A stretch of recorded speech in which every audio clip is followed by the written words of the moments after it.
Frères et sœurs, il y a de nombreuses choses du monde qui nous entourent sur la terre. Lorsque vous vous entourez de choses du monde, vous vous exposez à des pensées peu gracieuses. Alors, vous vous conformerez aux voies des gens de ce monde, poursuivrez leurs pensées et finirez par vous éloigner des paroles de Dieu. S'éloigner des paroles de Dieu signifie que vous n'êtes plus en mesure de recevoir les bénédictions de Dieu. Cependant, nous devons avoir une passion comme celle de Jacob qui a dit « Bénis-moi, s'il te plaît, même si ma hanche est démise. » Donc, Dieu lui a cédé et l'a béni. N'est-ce pas pourquoi Dieu a donné à Jacob le nom Israël? Ce nom signifie « Il a lutté avec Dieu, et il a été vainqueur ». La raison pour laquelle Dieu a accordé ce nom à Jacob était que Jacob a demandé sans relâche à Dieu ses bénédictions, et Dieu lui a finalement cédé. Par conséquent, le nom Israël, qui signifie « Il a lutté avec Dieu, et il a été vainqueur », lui a été donné. En prenant cet exemple, si nous voulons recevoir les bénédictions de Dieu, nous ne devons pas refuser de faire l'œuvre nécessaire pour les recevoir. Les gens qui désirent vraiment recevoir les bénédictions de Dieu doivent faire ce qui est requis pour recevoir les bénédictions de Dieu. Lisons 1 Timothée chapitre 6, verset 3. Si quelqu'un enseigne de fausses doctrines, et ne s'attache pas aux saines paroles de notre Seigneur Jésus-Christ, et à la doctrine qui est selon la piété, c'est-à-dire si vous n'alignez pas vos pensées sur cela, et n'y prêtez pas attention, il est enflé d'orgueil, il ne sait rien, il a la maladie des questions oiseuses et des disputes de mots, d'où naissent l'envie, les querelles, les calomnies, les mauvais soupçons. Ce sont les paroles de Dieu qui a créé nos âmes.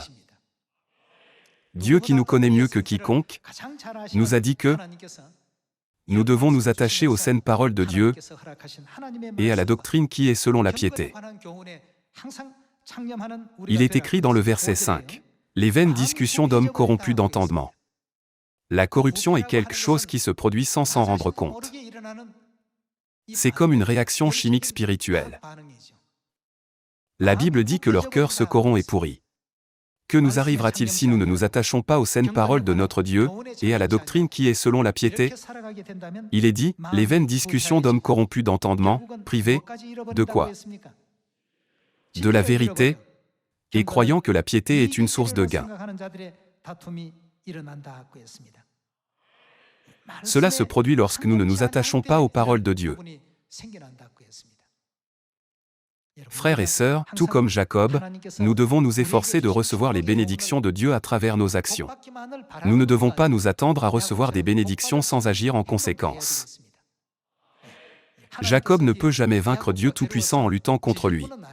Cependant, Dieu a permis à Jacob de gagner, parce qu'il a vu avec quelle ardeur Jacob cherchait les bénédictions de Dieu. Se faire démettre la hanche est l'une des pires douleurs que nous puissions ressentir. Même si Dieu a donné une telle douleur à Jacob, il a demandé avec persistance à Dieu, bien que ma hanche soit démise, je ne te laisserai pas aller jusqu'à ce que tu me bénisses. Je ne lâcherai pas ta main, à moins que tu ne me bénisses. Je suis désolé, mais bénis-moi avant de partir. Pourquoi cette histoire de Jacob est-elle écrite dans la Bible? Quel était le but de tout ce qui a été écrit dans le passé? La Bible ne dit-elle pas que tout a été écrit pour nous instruire? Quelle instruction est contenue dans l'histoire de Jacob luttant contre Dieu? Il n'a pas été écrit simplement pour faire de Jacob un héros biblique éminent.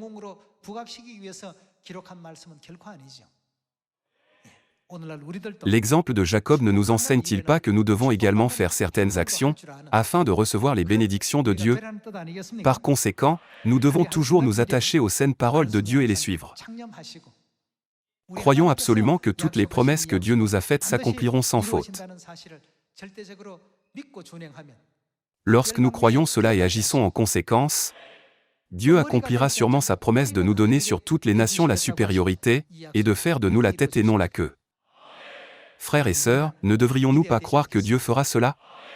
Lorsque nous regardons l'histoire de notre Église, ne pouvons-nous pas voir à quel point elle a grandi depuis ses humbles débuts jusqu'à aujourd'hui? La prospérité de notre Église durera non seulement pour aujourd'hui, mais pour l'éternité comme Dieu l'a promis. En regardant notre avenir promis, attachons toujours aux paroles de Dieu, agissons conformément à la parole de Dieu, réjouissons-nous de la parole de Dieu, et considérons la parole de Dieu plus précieuse que l'or le plus fin. J'espère que tous les membres de notre famille de Sion se réjouiront non seulement de recevoir les bénédictions promises de Dieu, mais qu'ils feront également ce qui est requis pour recevoir ces bénédictions. En espérant que vous avez reçu beaucoup de grâce, j'aimerais conclure ce sermon. Merci beaucoup.